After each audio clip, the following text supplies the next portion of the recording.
ফুটবলকে কলঙ্কিত করার জন্য যা কিছু করা প্রয়োজন সবকিছুই করা হলো মিশরের বিপক্ষে। আর এত কিছুর পরেও একটা বিশেষ শ্রেণী নির্লজ্জের মতন বিজয় উল্লাস করছে। তাদেরকে সত্যিকার অর্থে ফুটবল ফ্যান বলবেন নাকি অন্য কিছু বলবেন সেটা আপনার ব্যক্তিগত ব্যাপার। ম্যাচ শেষে মিশরের যে খেলোয়াড় চোখের জলে কান্নায় ভেঙে পড়লেন এবং বললেন রেফারি আমাদের সাথে অন্যায় করেছে, জুলুম করেছে, আমাদের স্বপ্নটাকে তিনি শেষ করে দিয়েছেন। তার এই কথাগুলো কি একেবারেই অসত্য? একটু ডিকোড করার চেষ্টা করি। একই সাথে তিনি একটা কোরআনের আয়াত পড়েছেন, সেটা নিয়ে ভিডিওর শেষ অংশে একটু বলার চেষ্টা করব।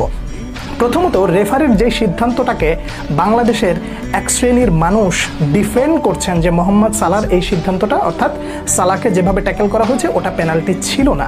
পুরো ব্যাপারটাকে শুধুমাত্র এই একটা জায়গায় কুক্ষিগত করলে তো চলবে না, এবং পুরো বিষয়টা ভালো করে পার্ট বাই পার্ট একটু খুলে বলার চেষ্টা করছি, বোঝার চেষ্টা করেন।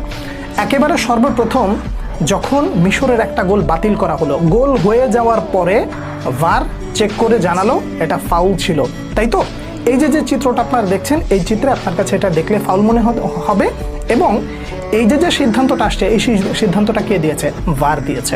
এবার একটু লক্ষ্য করেন, একদম শেষ দিকে এসে মিশর যখন, অর্থাৎ মোহাম্মদ সালাহ যখন ডিবক্সের মধ্যে ঢুকে যায়, এক শ্রেণীর অ্যানালিস্ট এইটাকে ডিফেন্ড করতেছে যে সালাহকে কোনোভাবেই ফাউল করা হয় নাই এবং এটা ফাউল নয়। ভালো করে কথাটা বোঝার চেষ্টা করবেন। তারা শুধুমাত্র সালাদটাই দেখেছে, অন্য আর একটা জায়গায় যে ইনসিডেন্ট ঘটে যাচ্ছে সেটা তাদের নাই, সেখানে তাদের চোখ নাই। কারণ লজ্জা থাকতে হবে তো। নির্লজ্জের মতন যদি এইরকম জয়ের পর উল্লাস করতে পারে, তাহলে ওই লজ্জাটাকে বাদ দিয়ে থুয়ে এই একটা জায়গা নিয়ে তো পড়ে থাকবে, এটাই তো স্বাভাবিক। কেন আমি এই কথাগুলো বললাম? শুনতে তিতা লাগতেছে, লাগাটাই স্বাভাবিক। আমি ধরে নিচ্ছি মোহাম্মদ সালাহর এইটাকে ট্যাকেলটা ফাউল হয় নাই এবং এটা রাইট, কিন্তু ডিবক্সের মধ্যে ম্যাক অ্যালেস্টার যে আরেকজন খেলোয়াড়কে ফেলে দিচ্ছেন, এই জায়গাটা কেন ফাউল ধরা হলো না? এখন কথা হচ্ছে, গোল হয়ে যাওয়ার পর মিশরের একটা জায়গা, একটা সিদ্ধান্তকে ফাউল হিসেবে কনভার্ট করে দেওয়া হলো, আবার একই জায়গায় মোহাম্মদ সালাহকে ফেলে দেওয়া হলো, ওটাও ফাউল হলো না। তার অন্য পাশে ম্যাক অ্যালেস্টার আরেকজনকে ফেলে দিচ্ছেন ধরে টেনে হিচড়ে, সেটাকেও ফাউল ডাকা হলো না। রেফারি এগুলো দেখেন নাই, খুব ভালো কথা দেখেন নাই, কিন্তু ভার কি করেছে? ভার এই সিদ্ধান্তটা কিভাবে এড়িয়ে যায়?